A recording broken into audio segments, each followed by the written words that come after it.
నా కుమారుడు ఇదిగో నీకు మళ్ళా నేను బలం ఇస్తున్నాను, వాళ్ళ అభిషేకం నీ మీదకి పంపుతున్నాను. జయము నీదే, జయము నీదే. ఎవడు గెలవలేడు పో, ఎవడు గెలవలేడు పో. నేను బలహీనున్నయ్యాను, కానీ నువ్వు కాలేదుగా ప్రభువా. నాకు దారులు ముయ్యబడ్డాయి శత్రువుల్ని దెబ్బ కొట్టడానికి, కానీ నీకు దారులు ముయ్యబడలేదుగా ప్రభువా. నేను బలహీనున్నయ్యాను బుద్ధిహీనమైన పనుల చేత, కానీ నువ్వు బలహీనుడు కాదుగా ప్రభువా. నాకు దారులు మూసుకుపోయాయి, కానీ నీకు దారులు లేకుండా లేవుగా. పడిపోయిన వారి మీద కూడా కృప చూపించే దేవా. ఏ ఉద్దేశంతో నన్ను నిర్మించావో, ఏ కారణం చేత నన్ను పుట్టించావో దాన్ని నెరవేర్చలేకపోయాను. నా టైం పాడు చేసుకున్నాను. నన్ను క్షమించి ఒక్క ఛాన్స్ నాకు ఇవ్వు ప్లీజ్. నాకు దారి లేదు, నీకు దారి ఉంది. నాకు కనబడట్లా, నీ కళ్ళు చూస్తున్నాయి. ప్లీజ్, నాకు నీ మీద ఆశ ఉంది. ఏదో ఒక దారి చూపిస్తావు, ఏదో ఒక అవకాశం ఇస్తావు. నా 2 కళ్ళు తీశారు, నా 2 కళ్ళ నిమిత్తం ఒక్కసారి ఫిలిస్తీన్ల మీద పగ తీర్చుకోవాలి, అంతే. ప్లీజ్ నా ఆశ తీర్చు. నాకు నిరాశ లేదు దేవా. కళ్ళు పోయినా, శక్తిహీనునైనా నాకు నిరాశ లేదు. ఎందుకంటే నువ్వున్నావు, నువ్వున్నావు, నువ్వు దారి చూపిస్తావు. నిజంగా ఆశ్చర్యం. దేవాలయంలోకి తీసుకెళ్ళి వాళ్ళు దేవాలయం పెట్టుకున్నారులే, దాగోను గుడి. ఈ సంసోను పట్టుకున్న వాళ్ళని అడుగుతున్నాడు, బాబు కళ్ళు కనబడట్లా, గుడ్డోడిని అయిపోయాను కదా. ఈ గుడి మొత్తానికి ఆధారంగా ఉన్న స్తంభం ఏదైతే, పెద్ద స్తంభం ఉందో, స్తంభం ఏదైతే ఉందో, స్తంభాలు అవి కేంద్ర స్తంభాలు కదయ్యా. మరి అందరూ ఇబ్బంది పడకుండా నన్ను చూడటానికి ఆ మధ్యలో కట్టేయండి నన్ను. ఈ గుడికి ఆధారమైన స్తంభాల దగ్గర తీసుకెళ్ళి నన్ను కట్టేయండి అని రిక్వెస్ట్ చేశాడు. అసలు నేరస్తుడిగా వాళ్ళు పరిగణించిన వాడి మాట వాళ్ళు వినొచ్చా? వింటారా? ఏంట్రా నువ్వు చెప్పిన దగ్గర కట్టేసేది, నోర్మై పడుస్తాం, నోరు మాట్లాడావంటే మళ్ళీ మేము ఎక్కడికో తీసుకెళ్తాం, ఎక్కడ కట్టేయాలో మాకు తెలుసు, నిన్ను ఎక్కడ ఉంచాలో మాకు తెలుసు, నోరు మొయ్ అనాలి వాళ్ళల్లా. ఒరే వీడికి సాగు తెలివితేటలు వచ్చినాయి, వీడు కరెక్ట్గానే కోరాడు. గుడి మొత్తానికి ఆధారమైనటువంటి స్తంభాలు అంటే సెంటర్ పాయింట్లో ఉండే స్తంభాలు అక్కడ కట్టేసి అందరు కనపడతాడు, కరెక్ట్గా అని చెప్పాడు. సరేదా అక్కడ కట్టేస్తారా నిన్ను. వాళ్ళ బుద్ధి కొంచెం ప్రేరేపించాడు దేవుడు. సంసోను అడిగిన మాట వాళ్ళు వినేటట్టు జస్ట్ కొంచెం అంతే, బ్రెయిన్ కొంచెం లూజ్ చేశాడు అంతే, చెప్పిన పని చేశాడు ఆయన. గుడి మొత్తానికి ఆధారంగా ఉన్న స్తంభాల దగ్గర తీసుకెళ్ళి పెట్టారు ఆయన. అదే వాళ్ళ ఎఫెక్ట్ కారణమైంది. ఒక్కసారి ప్రార్థన చేశాడు, దేవా ఒక్క ఛాన్స్, ఒక్కసారి వెలిగించు నన్ను. ఇప్పుడు నీ శక్తి నా మీదకి వచ్చుగాక, నీ గుడి కూలిపోవును గాక. నా అలాగూ స్తంభాలు పట్టుకుని అలాగ వంగాడు.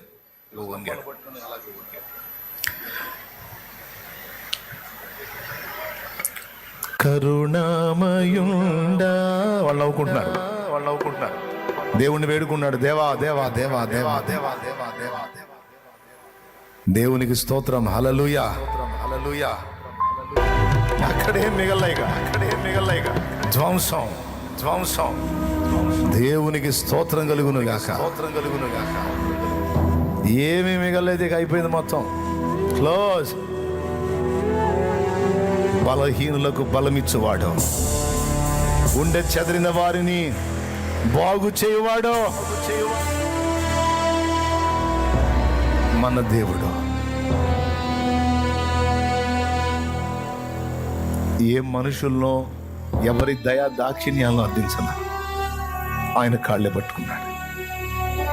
తన తప్పులు ఒప్పుకున్నాడు, తన పాపాలు ఒప్పుకున్నాడు, తన పొరపాట్లు ఒప్పుకున్నాడు. నేను చేశాను, బుద్ధిహీనమైన పనులు చేశాను, తప్పుడు ప్రవర్తనతో నా జీవితానికి ఉన్న కారణాన్ని గుర్తించలేకపోయా. నువ్వు ఇచ్చిన అవకాశాలు సద్వినియోగం చేసుకోలేదు, నీచున్నాయి. కానీ నా మీద నువ్వు కృప చూపుతా, నాకు ఆశ, నాకు అవకాశం ఇవ్వు, నాకు ఛాన్స్ ఇవ్వు, నాకు ఒక్క ఛాన్స్. సంసోను ప్రార్థన అక్కడ వినబడింది. తన దాసుని దీన ప్రార్థన దేవుని హృదయాన్ని కదిలించి జవాబు ఇవ్వకుండా ఉండలేకపోయాడు, స్పందించకుండా ఉండలేకపోయాడు. నిన్ను పట్టించుకోనల్లా. శాంసన్, నా కుమారుడా, ఇదిగో నీకు బలమిస్తున్నాను, పో, విజయోస్తు. హల్లెలూయా, హల్లెలూయా. నా కుమారుడు, ఇదిగో నీకు మళ్ళా నేను బలం ఇస్తున్నాను, వాళ్ళ అభిషేకం నీ మీదకి పంపుతున్నాను. పో, జయము నీదే, జయము నీదే. ఎవడు గెలవలేడు, పో, ఎవడు గెలవలేడు, పో. అంతే, ఒక దెబ్బతో మొత్తం అర్థం. నా తమ్ముడు, నిరాశగా దేవుడు ఈరోజు నీతో మాట్లాడుతున్నాడు. నిన్ను మళ్ళా అభిషేకిస్తున్నాను నేనని, నిన్ను మళ్ళా అభిషేకిస్తున్నాను నేను. నూతనమైన శక్తిని, జీవమును, ఆరోగ్యమును, ఆయుష్ను, అభిషేకమును నీ మీదికి పంపుతున్నాను నేను, నీ మీదికి పంపుతున్నాను నేను. అయిందేదో అయింది, గడిచిందేదో గడిచిపోయింది, ఇక వాటిని ఎత్తొద్దు. నూతనంగా మొదలుపెట్టు నువ్వు కార్యాలని, నూతనంగా మొదలుపెట్టు, క్రొత్త ఆశలతో మొదలుపెట్టు. అవన్నీ నా మీద నువ్వు పెట్టుకున్న ఆశలు కనుక అవి నిరాశలు కావు. ఖచ్చితంగా నేను నెరవేర్చువాడనని దేవుడి రోజులతో మాట ఇస్తున్నాడు ఆయన. నువ్వు చీకట్లో కూర్చోవాల్సిన అవసరం లేదు, నిరాశలో దిగిపోవాల్సిన అవసరం లేదు, అంధకారంలో కూర్చోవాల్సిన అవసరం లేదు. నీకు నేను వెలుగు పంపుతున్నాను. నువ్వు వెలగాలి ఒక వెలుగు, నువ్వు వెలగాలి నా కుమారుడా ఒక వెలుగు, నువ్వు వెలగాలి నా కుమారి ఒక వెలుగు. నీ వెలుగులో అనేక మంది తమ బ్రతుకులు బాగు చేసుకోవాలి. జీవవాక్యమును చేతబట్టి లోకములో జ్యోతివై ప్రకాశించాలి. సత్యవాక్యాన్ని చేతబట్టి నా కుమారి లోకముందు ఒక జ్యోతివై వెలగాలి. నా కోరిక అది, నా ఆశ అది. నీ దేవుడు తన హృదయ వాంఛను వెల్లడి చేస్తున్నాడు బిడ్డలారా. ఇది మీకే కాదు, నాకు కూడా. ఈ వాక్కుని ఎవరు స్వతంత్రించుకుంటారు? అంధకారం నుంచి ఎవరు బయటికి రావాలనుకుంటున్నారు? ఆయన కాళ్లే పట్టుకుందాం, ఆయన పాదాలే పట్టుకుందాం. కరుణామయుడా, నన్ను కనికరించు, మళ్ళొక్కసారి నన్ను బలపరచు, మళ్ళొక్కసారి నాకు అవకాశం ఇవ్వు. నేను నిలబడాలి, నీ పరిశుద్ధాత్మతో నన్ను నింపు. నేను నిలబడాలి, నేను గెలవాలి, నేను సాధించాలి. అది భౌతికంగాను ఆత్మీయంగాను కూడా నేను జయం అనుభవించాలి. నాకు కృపనిపో.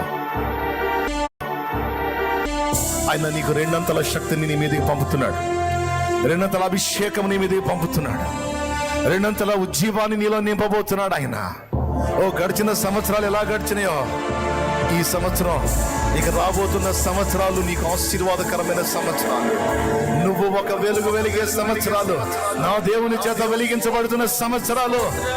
నూతనమైనటువంటి తేజస్సును నువ్వు అనుభవించే సంవత్సరాలు. హల్లెలూయా, హల్లెలూయా, హల్లెలూయా. విశ్వసించిన వాడు స్వతంత్రించుకుంటాడు, విశ్వసించిన